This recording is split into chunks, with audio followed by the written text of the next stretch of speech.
Bonjour à vous, nos chers Congolais. Aujourd'hui, nous vous invitons à un voyage dans le temps. Un voyage qui nous ramène au mercredi 25 mai 1955 à Yaoundé, au cœur d'un drame colonial longtemps enfoui dans la mémoire. Ce jour-là, des hommes, des femmes, des jeunes, des habitants du quartier de Mokolo se rendent pacifiquement à l'hôpital central pour retirer le corps d'un garçon assassiné 3 jours auparavant par un colon. Ils marchent à main nue. La ville est bouclée. Le couvre-feu est en vigueur à partir de 18 heures. À 6 heures du matin, l'armée coloniale, sous les ordres du haut-commissaire français Roland Pré, ouvre le feu. Ce jour est aujourd'hui souvent évoqué sous le nom de massacre de Messa. Pour bien comprendre cet événement, il faut rappeler le contexte. Le Cameroun français est alors sous tutelle de l'ONU, administré par la France. Le mouvement nationaliste UPC lutte pour l'indépendance, pour l'unité d'un pays morcelé. Le 19 février, un décret autorise les fonctionnaires à porter les armes et à user de la force pour empêcher l'UPC de se manifester.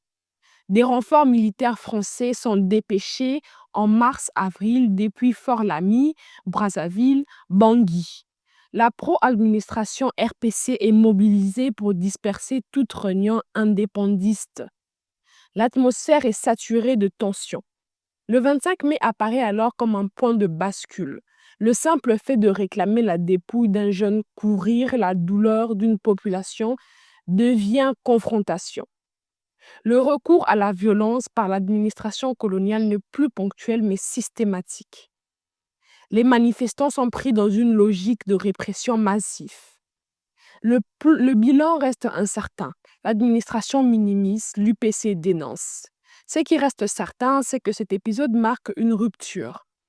Il devient symbole de l'injustice coloniale. Dans les jours qui suivent, à Mbanga, Douala, Loum et Deya, les émeutes et les répressions se multiplient. L'UPC est dissoute, des militants arrêtés.